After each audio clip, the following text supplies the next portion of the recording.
Bonjour, c'est Cyril encore. On est le 17 septembre 2023. Alors, je viens sur la trompette aujourd'hui encore et je viens proclamer le retour de notre Seigneur Jésus-Christ.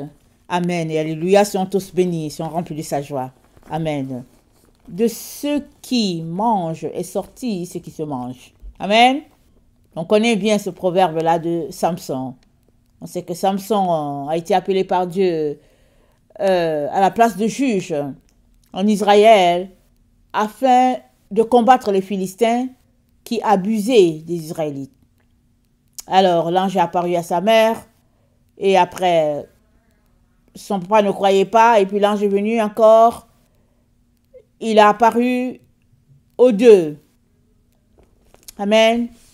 Et il a donné consigne à la mère que l'enfant ne devait pas avoir les cheveux coupés. Et Samson a reçu de ses parents cet ordre-là qu'il ne fallait pas qu'il coupe ses cheveux. Mais malheureusement, il l'a quand même coupé. Et Dieu étant Dieu, il a fini toujours par faire son œuvre sur la terre et puis retourner à Dieu. Mais toujours est-il que il était venu pour faire un travail bien précis. Il y avait des consignes qu'il devait respecter. Et Dieu agirait alors que il est en train de respecter ce que Dieu lui a dit de faire. Amen. Et dans chaque étape de sa vie, alors que les gens avaient l'impression que les gens ne comprenaient rien à ce qu'il faisait, Dieu était là. L'Esprit de Dieu lui parlait. Et il agissait toujours pour provoquer les Philistins. Et pendant qu'ils venaient en troupe pour se jeter sur lui, ils étaient terrassés. Et la Bible dit, Samson a tué plus de gens à sa mort que de son vivant. Parce qu'il était venu, n'est-ce pas, pour venger Israël de ses ennemis, les Philistins. Alors un jour, il est allé justement pour provoquer les Philistins. En allant, il a rencontré un lion qu'il a tué et il a laissé la carapace là. Et en revenant, il s'est formé à l'intérieur du lion du miel. C'est-à-dire les abeilles ont envahi le corps du lion. Il y avait du miel, Samson a mangé. Il en a pris aussi pour en donner à ses parents sans dire aux gens d'où ça venait. Lui seul, il savait d'où ça venait. Et c'était du bon miel. Et après cela, il a pris la citation et il l'a tournée en sagesse pour l'ennemi. Il a créé une énigme. Et il a dit, si quelqu'un trouve cette énigme, voilà le prix, excusez, que je vais lui donner, sinon c'est vous qui me donnez ceci. Une entente a donc été conclue pour qui gagnerait. Amen. Et puis, l'histoire a continué. Et suite à cette énigme, il y a eu un combat, n'est-ce pas? Et le combat, l'énigme a continué. Ça a continué son cours. Et finalement, Samson a dû être pris prisonnier parce que lui-même avait dévoilé son énigme à la dame avec qui il était, à la prostituée qu'il avait pris pour épouse. Lui-même avait dévoilé son énigme. L'ennemi est venu, lui a crevé les yeux. Et après cela, Samson a été fait prisonnier. Et c'est de la prison qu'il a demandé à s'accrocher à deux poteaux. Et de là, il est sorti vainqueur. Amen. Parce que le toit s'est écroulé sur les ennemis. Et puis la Bible dit, Samson a tué plus de gens. Il a tué plus de gens morts que vivants. Et aujourd'hui, on vient s'arrêter sur la situation du miel. Amen. Le miel, c'est dit dans Proverbe 24, le verset 13, c'est dit, mon fils, mange du miel, car il est bon. Un rayon de miel sera doux à ton palais. De même, connais la sagesse pour ton âme. Si tu la trouves, il y a un avenir et ton espérance ne sera pas anéantie. Amen. Le miel, ça représente la parole de Dieu. Et c'est dit, mon fils, mange du miel. Un rayon du miel, c'est doux au palais. Mais ça ne s'arrête pas juste au palais, n'est-ce pas? Ça descend jusqu'aux entrailles et ça devient de la sagesse. La parole de Dieu est comparée à ce mets-là, le miel qui vient des abeilles, parce qu'une abeille, quand ça te pique, ça fait mal, mais le produit qui sort de l'abeille, c'est succulent pour le palais. Alors, Dieu nous donne comme conseil de manger un peu de miel. Mais pour avoir du miel, il faut aller en chercher, n'est-ce pas, là où il y a les abeilles. On peut se faire piquer. C'est exactement comme la rose. Belle fleur. Amen. En tout cas, mais pour avoir une rose, combien se font piquer avant d'avoir la rose et de la vendre? On ne sait pas combien de fois les gens se font piquer par l'épine de la rose. Tout cela pour dire que tu ne peux pas avoir le miel qui sort du trône de Dieu si tu n'es pas prêt à aller affronter les abeilles. Si tu n'es pas prêt à te laisser piquer par l'épine. Parce que tu ne sais pas si l'épine va te piquer. Tu ne sais pas si les abeilles vont s'abattre sur toi, tu ne sais pas. Mais tu veux le miel. Alors, vas-tu rester les bras croisés pour dire, en tout cas, moi, je ne veux pas que les abeilles me piquent? Tu n'auras pas de miel. Ou bien vas-tu aller chercher le miel pour dire, bon, voilà, Seigneur, viens à mon secours. Protège-moi. Et il te dira quoi faire, quel accoutrement mettre. Toujours est-il que il faudrait faire quelque chose pour avoir le miel. Et ce miel, on peut le partager. Comme Samson a partagé son miel avec ses parents. Mais personne ne savait d'où venait le miel. Lui seul, il savait d'où venait le miel. Le miel venait d'une carapace de lion. Et qui est le lion, si ce n'est pas notre Seigneur Jésus-Christ, c'est le lion de la tribu de Juda. Il était là, il était une carapace. Mais de cette carapace, amen, est sorti ce qui était succulent, ce qui avait de la lumière, ce qui était juteux. C'est sorti d'une carapace. Pour que tu puisses avoir la vie, Jésus-Christ a dû devenir carapace. Il est mort. Il s'est vidé de tout. Il n'y avait plus de vie en lui. Il n'y avait plus rien. Mais de cette vie qui est sortie de lui, toi, tu as reçu la vie. Il est mort pour que toi, tu reçoives la vie.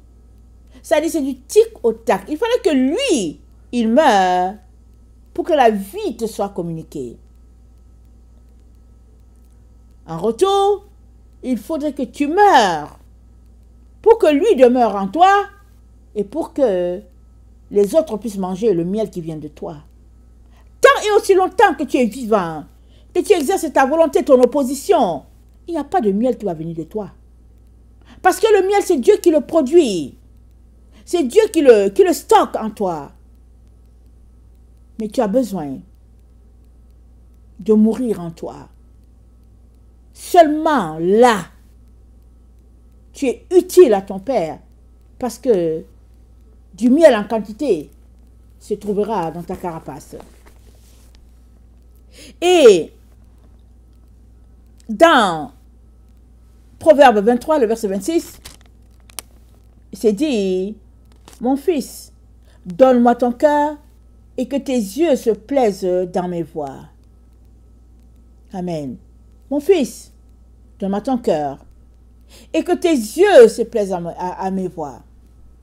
Le cœur, c'est le centre de tout.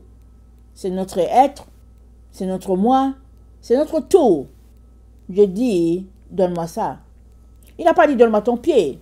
donne-moi ton bras. Non, il dit, donne-moi ton cœur. Ça dit, donne-moi toute ta personne. C'est ça que Dieu attend de chacun d'entre nous. Maintenant, tu dis que tu aimes le Seigneur Jésus, que c'est ton sauveur, c'est ton maître. Est-ce que tu lui as donné ton cœur? Ou lui as-tu donné des parties de toi et que le cœur, tu ne l'as pas encore donné? Ou bien fais-tu partie de ceux-là qui ont donné leur cœur au Seigneur, mais qui reviennent toujours le reprendre pour contrôler, pour gérer, pour diriger leur vie? Où es-tu dans cette relation avec ton Seigneur? Où en es-tu? Parce que seul celui-là qui donne son cœur meurt. Amen, tu as donné ton cœur, tu es mort. Et seul celui qui est mort peut avoir en lui du miel, parce que alors qu'il est mort, qu'il ne bouge pas, qu'il ne peut rien, Dieu peut mettre à l'intérieur du miel. Amen. Et dans Proverbe 4, c'est dit, écoutez mes fils, l'instruction d'un père, soyez attentifs pour connaître la sagesse, car je vous donne de bons conseils, ne rejetez pas mon enseignement. J'étais un fils pour mon père, un fils tendre et unique auprès de ma mère. Il m'instruisait alors et il me disait, que ton cœur retienne mes paroles, observe mes préceptes et tu vivras. Acquiert la sagesse, acquiert l'intelligence. N'oublie pas les paroles de ma bouche et ne t'en détourne pas. Ne l'abandonne pas, elle te gardera. Aime-la, elle te protégera. Voici le commencement de la sagesse. Acquiert la sagesse. Alors, la sagesse, amen, que Dieu te demande d'acquérir, elle vient après que tu aies mangé du miel. Alors que tu te mets à manger du miel, la sagesse de Dieu est créée. Elle est stockée en toi, elle te dirigera, elle te conduira jusqu'au trône de Dieu. Et c'est dit, Proverbe 24, le verset 14, c'est dit, si tu la trouves, il y a un avenir et ton espérance ne sera pas anéantie. Si tu trouves cette sagesse-là, ton espérance ne sera pas anéantie. Mais il y a des prérequis pour trouver cette sagesse-là. Il faudrait que tu manges le miel. Et pour manger du miel, ce n'est pas n'importe quel miel. Ce miel-là vient juste de Dieu. Et pour manger ce type de miel-là, il faudrait que tu sois mort, que la carapace soit vue. Et alors là seulement, en regardant à l'intérieur, on verrait du miel en abondance. Alors, on est dans ce temps où Dieu nous urge de nous donner son cœur. Mais si on traîne, il y en a qui arracheront ce cœur de force et le maganeront et le mettront en pièces. Parce que le destructeur, il ne vient pas pour t'aimer, pour te protéger. Il vient pour détruire ce que Dieu a mis en toi. C'est ça le destructeur. Il est rempli de jalousie, rempli de convoitise, rempli d'arrogance, rempli de mépris, rempli de méchanceté, de cruauté. C'est ça que le destructeur est. Il n'a rien de bon pour l'enfant de Dieu. Il vient pour détruire et voler. Mais Jésus-Christ est venu pour que tu puisses avoir la vie en abondance. Mais si tu es pris par la séduction de notre temps, tu risques céder ton cœur à la mauvaise personne, te disant, Jésus-Christ est par là, alors que c'est l'illusion, c'est le néant, c'est le vide. Et le Seigneur veut pas cela pour toi. Alors, il t'invite à lui donner son cœur, il t'invite à lui donner ton cœur, mais aussi tes yeux. Parce que, c'est dit, parce que nous sommes dans Proverbe 23, au verset 26, c'est dit, excusez-moi, c'est dit, mon fils, donne-moi ton cœur, que tes yeux se plaisent dans mes voies. Alors, les yeux, ça rappelle à quoi? La direction. Amen. Les yeux, ça rappelle la direction. Et ça rappelle à quoi? Ça rappelle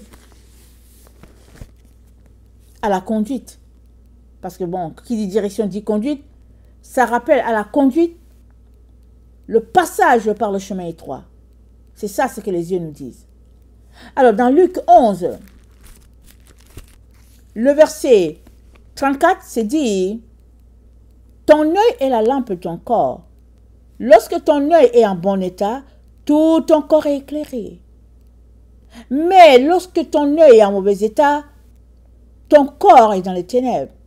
Prends donc garde que la lumière qui est en toi ne soit ténèbres. Prends garde que ce que tes yeux voient, ce ne sont pas les ténèbres. Parce que tes yeux peuvent voir la lumière, tu te dis, waouh, voici la lumière, et puis tu marches en direction. Mais alors que tu arrives là-bas, c'est les ténèbres. C'est le monde de l'iniquité. C'est le royaume de Satan. Le Seigneur dit, prends garde. Il dit, ton œil est la lampe de ton corps. Si ton œil est en bon état, tout est éclairé. Donc tes yeux là, c'est la lampe.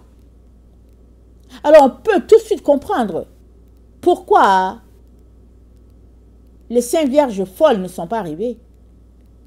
Elles avaient leurs yeux, la lampe, mais elles n'avaient pas d'huile, pas d'Esprit Saint, pas de direction, pas de consigne. Dans quelle direction aller? Elles n'avaient pas. Elles avaient les yeux, c'était là. Elles voyaient, elles regardaient bien avec leurs yeux. Elles savaient que c'est le temps où Jésus-Christ arrive. Oui, oui, elles savaient. Mais aucune direction, aucun conseil. Par où se tourner? Comment faire? Et elles ont passé le temps à dire, oui, nous allons accueillir le roi. Nous allons accueillir le roi. Elles sont parties avec ceux qui se préparaient, elles sont parties. Le moment de dormir, elles ont dormi. Tout le monde a dormi. Mais quand on a dit, il est là, elles ont vu que les autres se sont mis à préparer les lampes. C'est là qu'elles se sont rendues compte qu'elles n'avaient pas d'huile. Mais qui va en voyage? Qui marche dans la nuit sans prendre de l'huile? Qui? Peut-être parce qu'on vit dans un temps où il y a l'électricité, on ne réalise pas ça. Mais dans les villages, dans la nuit, ils ont toujours une lampe, ou bien une torche, ou bien une braise. Ils sont en train de marcher. Pourquoi? Parce que tu peux marcher sur un serpent. Parce que tu peux marcher sur un scorpion. Donc, ils marchent, et puis ils ont la lampe en main. Ils marchent. Et quand ces petites bêtes, ces petits reptiles-là, voient la lumière au loin, eux-mêmes, ils fuient pour aller se cacher. Parce qu'ils se disent, tiens, il y a la lumière qui arrive, ils fuient. Et c'est comme ça que la personne peut avancer avec sa lampe allumée. Mais si tu as la lampe et qu'elle n'est pas allumée, ça te sert à quoi? Ça te sert juste à regarder, à constater ta défaite. Voilà pourquoi le Seigneur te dit aujourd'hui, mon fils, ma fille, donne-moi ton cœur. Alors que tu donnes ton cœur à Dieu, il te dirigera. Il te dira comment t'organiser pour remplir ta lampe. Maintenant, si jusqu'à présent, tu as juste la lampe, c'est-à-dire tes yeux, et que tu n'as pas de l'huile, c'est-à-dire que tu n'as pas le Saint-Esprit, il y a un sérieux problème. Le problème est trop sérieux. Parce que, comment vas-tu faire pour arriver au sommet de la montagne? Les temps sont très, très avancés. Je dis très avancés. Très avancés. Mais, ce n'est pas une situation désespérée.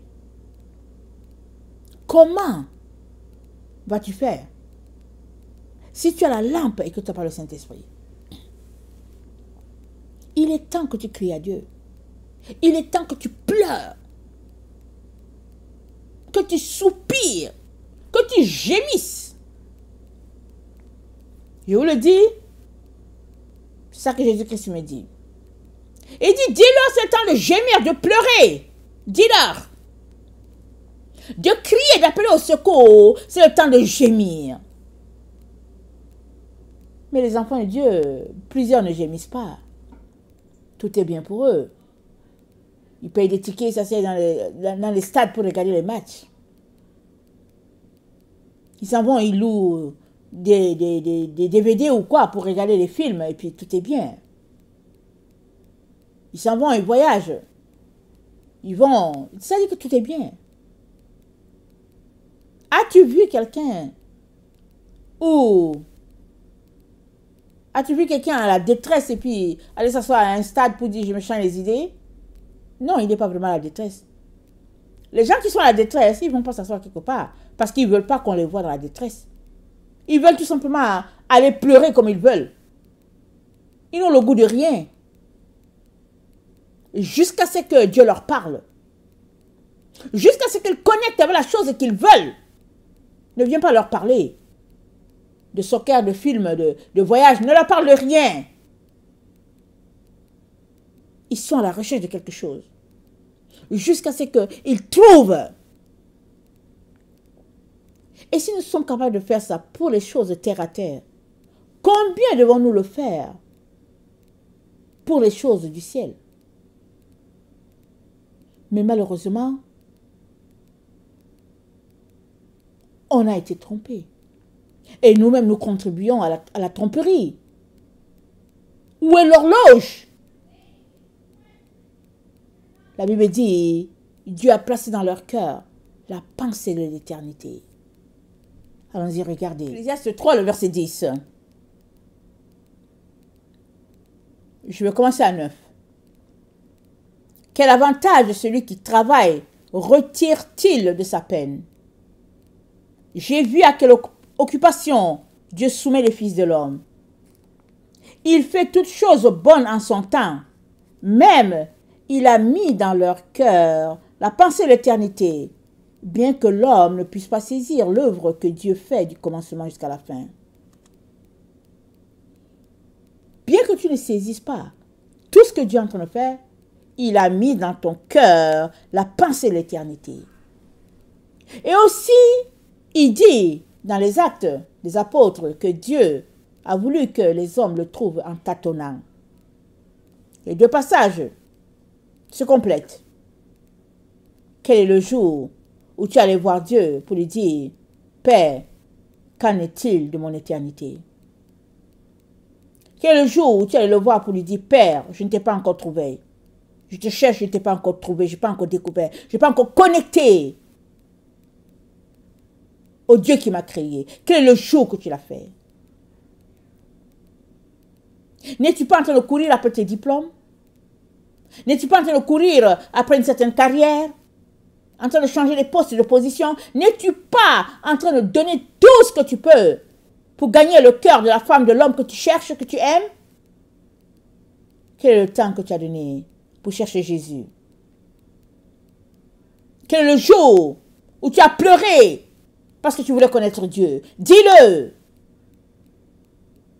Parce que tout homme rendra compte de ses faits et gestes, de toutes ses activités. Chaque personne se tiendra devant son Créateur pour rendre compte de comment il a géré son temps, son énergie, comment il a soupiré à trouver Dieu ou comment il ne l'a pas fait. Tout homme rendra compte. On est à l'heure de la justice. Et c'est Dieu qui fait amener son temps comme il le veut, quand il le veut. Justement, l'ennemi ne veut pas cela pour toi. Voilà pourquoi il te distrait. Il t'envoie toutes sortes de situations. Il te distrait, il te distrait. Pourquoi? Parce que l'ennemi veut toujours qu'on se concentre sur lui. C'est le prince de la séduction. Le prince de la tromperie. C'est lui. Il veut toujours que les choses soient centrées en sa direction. Alors il envoie toutes sortes de situations, puisque c'est le Dieu du matériel. On te distrait à gauche, on te distrait à droite, on te distrait. Mais Dieu, il te dit, mon fils, ma fille, donne-moi ton cœur. Donne-moi ton cœur.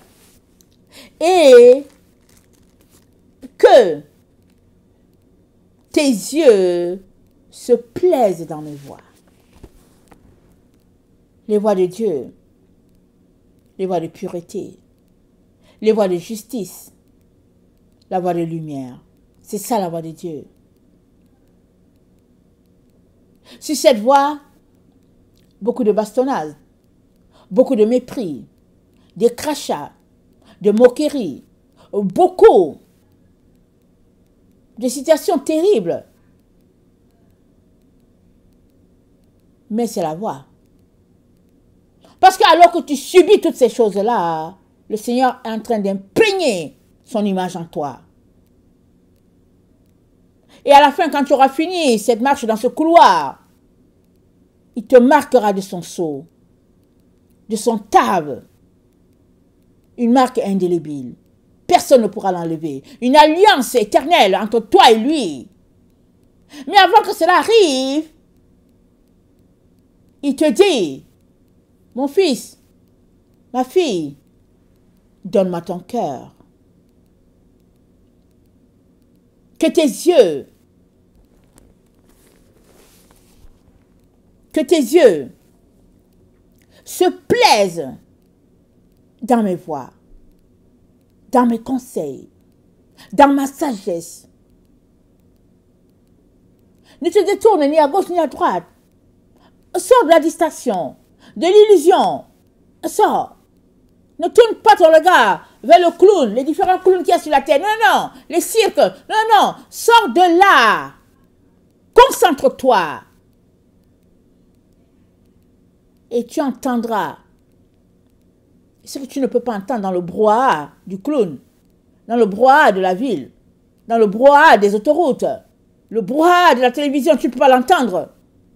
Tu ne peux entendre la toute petite voix de Dieu que quand tu es juste retiré avec lui, en train de le contempler, en train de chercher où se trouve. Ce n'est que comme ça que tu pourras saisir qui il est pour toi et pourquoi il t'a racheté. Ce n'est que là. Dans Apocalypse 3, le verset 19, je finis par là. Apocalypse 3, le verset 19, Jésus-Christ dit à l'église de Laodicée, moi, je reprends et je châtie tous ceux que j'aime et dont du zèle, repens-toi. Excusez. Et du zèle, repens-toi, voici, je me tiens à la porte et je frappe. Si quelqu'un entend ma voix et ouvre la porte, j'entrerai chez lui, je souperai avec lui et lui avec moi. Où se trouve la porte? La porte, c'est au niveau de ton cœur. Il a dit, donne-moi ton cœur. La porte, c'est là. C'est ta volonté. Tant et aussi longtemps que tu ne donnes pas ta volonté à Jésus, il ne la forcera pas. Parce que c'est la seule chose qu'il t'a donnée. Où tu es libre de choisir. Maintenant, si tu dis, je te choisis, alors il vient. Il fait son œuvre en toi. Si tu refuses, il ne te force pas. Parce que c'est ça qui fait la différence entre toi et l'animal. Et il te dit, sanctifie-toi. Purifie-toi. Chasteté. Chasteté, purifie-toi. Parce que Dieu est pur. Il est saint. Mais ta volonté est entre tes mains. Tu peux dire, ok, Seigneur, c'est toi qui me parles. Tu peux aussi dire, oui, moi j'aime le Seigneur et tout. Mais il y a des domaines où c'est compliqué. Je ne veux pas céder ce domaine-là. Comme je l'ai déjà dit, si on partait pour le ciel, est-ce qu'on a des questions à poser à quelqu'un? On part. Tu arrives là-bas, Il n'y a pas les choses qui se passent sur la terre au ciel. C'est tout simplement que c'est le ciel. Mais là, au fait, on ne va pas au ciel. C'est le ciel qui vient à nous. C'est ça que Dieu a décidé de faire pour le temps où nous sommes. Il a décidé d'exercer son jugement comme ça. Alors le ciel vient à nous. Mais on ne peut pas être avec les gens du ciel et en même temps les gens de la terre. La différence entre les gens de la terre et les gens du ciel, ça se trouve au niveau de leur chasteté, de leur pureté d'esprit, de leur abstinence. Tu veux être comme les citoyens du ciel? Que ta volonté soit faite sur la terre comme au ciel? Tu veux? Alors, tu sais quoi faire. Tu sais quoi faire. Jusqu'où aimes-tu ton Seigneur? Lui, il t'a aimé. Et il est allé à la mort, la plus atroce. Pour que, privé de sa vie, toi, tu puisses la recevoir. Parce que la vie qui est sortie de Jésus a jailli en toi. Oh oui, c'est ça. Elle est sortie de lui. Elle a été répandue pour que tout le monde puisse avoir la vie éternelle. Seuls ceux-là qui donnent leur cœur à Dieu auront cette vie-là. Pourquoi vas-tu retenir ton cœur à Dieu à cause d'une petite histoire? De s'abstenir dans l'intimité. Pourquoi? Le rendez-vous, c'est au sommet de la montagne. C'est ouvert pour quiconque est prêt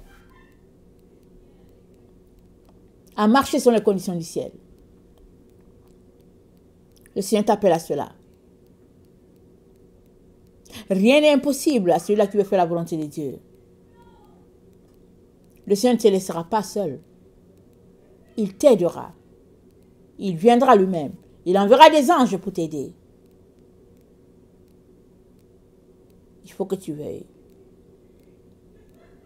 trouver ton plaisir en lui et en lui seul. Et tout le reste sera placé. Parce qu'il y a des choses qui déclenchent d'autres. Mais si tu veux céder certaines choses et ne pas céder d'autres, tu te positionnes pour appartenir au serpent. Dieu ne veut pas cela pour toi. Alors aujourd'hui encore, il vient te dire, donne-moi ton cœur, mon fils, ma fille. Donne-moi ton cœur. Que tes yeux